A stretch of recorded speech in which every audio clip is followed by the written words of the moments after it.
Hi, so I just wanted to cover supervision levels. So the key to know before we get started is that we operate group supervision at Playcentre. So we all take responsibility for looking after all of the tamariki. So that is, if you are sitting in the sandpit playing with your child and there are other children nearby, then it's also kind of keeping an eye out for them. Now I'm going to cover all the high supervision areas in the next part of the video, but just want to kind of keep that in mind that we're all taking care of all the tamariki. We are so lucky. We are blessed that in general our ratios between children and adult is 1 adult to 2 children on general in our sessions because we don't do a lot of drop-offs. Even at Playcentre it's worse. It usually only ends up with 1 adult to 4 children, which is when you compare that with some of the kindies which are 1 adult to 10 children. We just are so lucky. We've just got adults everywhere, but making sure the adults are in the right place is the key. Now, at the end of this clip, I'm going to show you, I've added some signs around the centre which have the high supervision areas, and I'm just going to go over them really quickly in this video. So we need to overall make sure there's always at least 1 adult inside and 1 adult outside. That's really that's a basic kind of one. Then high supervision areas. So the key high supervision areas to know about are carpentry and water and the Kai table. So with carpentry and water and ideally something like fire, you would have 1 adult to 2 children. So if you're in the carpentry area and you're the only adult outside and there's 6 kids around you, you should be banging on the window saying, "Come on, come outside, I need more help." And most people will just drop their cup of tea, not on the floor, but put it down and come outside and help you. And don't feel worried about doing that because most people will, just come and give you a hand.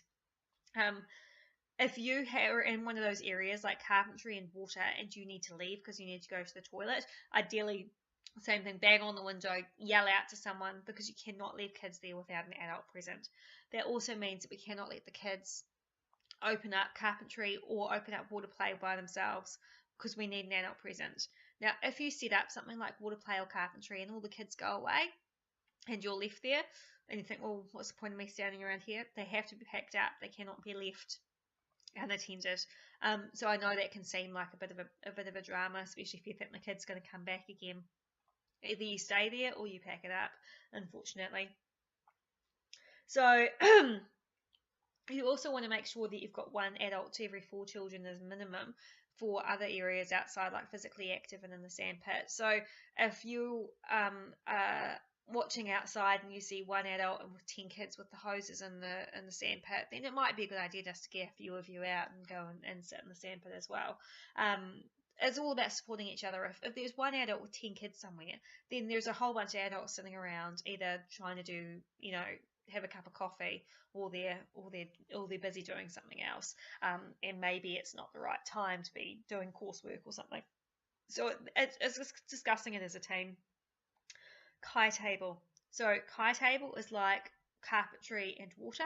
There needs to be always be adult supervision there. A child cannot be left eating without supervision. Now, one of the key parts about this is a child cannot be walking around eating. I know there's lots of little kids who do it. My kids do it at home when they were little as well, and it's so hard to get them to sit. But we just have to really encourage them. Now, if they don't want to sit at the Kai table, another option is to take a picnic blanket outside and get them to sit, but they must be sitting while they're eating. It is a huge choking hazard. Keeping an eye on the Kai table is so important. If someone's nuts get spilled everywhere or popcorn, that we really need to be picking that up. That's a choking hazard for any little crawling babies. So we don't tell people they can't have those things in their lunch boxes, but the flip side of that is we need to make sure that those things are kept supervised. We would ask all kids, if they have a lunchbox, to close their lunchbox when they are finished. And I've taken a great photo I'll put at the end, and you can see the table's got lunchboxes all over it, but they're all closed, which was so great. I was so stoked to see it because we've got such busy sessions. Older kids, great chance to get them to do a bit of self-responsibility, take their lunchboxes, show it in their cubbyhole. They're going to have to do that when they go to school. And if you're preparing them for school, that's a great task to get them to learn about that self-responsibility and taking care of their own things. Smaller children, obviously we might have to help them close them, but we ideally would kind of clear the lunchboxes off the table as well and put them in the cubbies, because otherwise you've got kids kind of rifling through other kids' lunchboxes. Associated with that is allergies. So any child that has an allergy, they have a form and it is filled out and it is stuck on the wall on top of the oven. I would hope that parents are telling other parents on that session that their kids have allergies.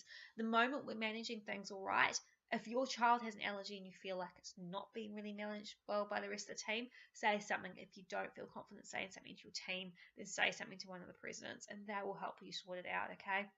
There is no problem with things like that. We make the rules as we go along at Playcentre, so you can help make the new rules around what is appropriate and what is not. So there is nothing is cut and dried in this area. I hope that covers all key points of supervision.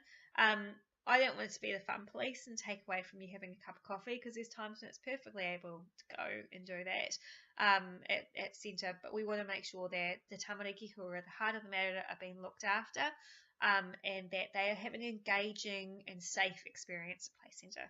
Thanks, guys.